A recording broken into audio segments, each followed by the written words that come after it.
ওর মুসাফাও বাদ দিছে, মুসাফা কইরো না, টাকাটা পকেটে দাও। এই গাদা, শয়তান কি বুদ্ধি শিখাইছে গাড়িটা? যেই ব্যক্তি মুসাফা করলো, মুসলমান মুসাফা করে তার অতীত জীবনের সমস্ত সুখের গুণ আল্লাহ পাক মাফ করে দেন।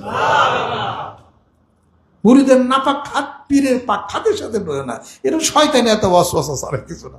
হ্যাঁ, তুমি কি হাতের মধ্যে মুখ লাগিয়ে না তার তোমার মুরিদের নাপাক হাত মুতি যদি হাতের মধ্যে লাগে না থাকে তাহলে সামান্য দুই আয় গাদা, সামান্য দুই আয়।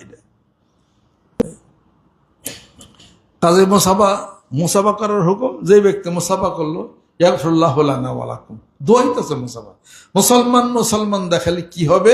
সালাম প্রদান করবে, মুসাফা করবে। মুসাফা করেন যাবে না, সালাম দেওয়া যাবে। কোন ভাবে যেন আমার পীর কোন মুখামে রয়েছে, সালাম দিলে বেদবিচিত হয়েছে। এটা ওর কোন ধরনের কথা? এটা আমার কাছে মুড়ি দিয়েছেন কিনা এখন?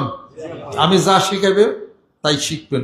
অতিরিক্ত শিক্ষা এটা হলো বন্ডামি ছাড়া কিছু না, এটা দুষ্টমি ছাড়া কোনো কিছু না। এটা শিখবার জন্যই তো আমার কাছে মুড়ি দিয়েছেন নাকি? শিখার জন্য তো মুড়ি দিয়েছেন। 4-5 দিন ওহন ঘুরে সবসময় কাছে চাইতো না,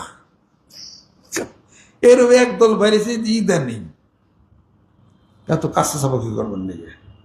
তাই এটা একটা শয়তান কি, মানে ও আমার 5-7 জন আবার বেড়া দিয়ে রাখছে, ওর মতো করে ও লোক ঘুরায়। সব জিনিস পেরে কয় না, তো তোর কাছে কইছে ব্যাগ জিনিস, তাই তোর কাছে জমা রাখছে, তুই আলো সার বস্তাটা। সব জিনিস পীরে কয় না।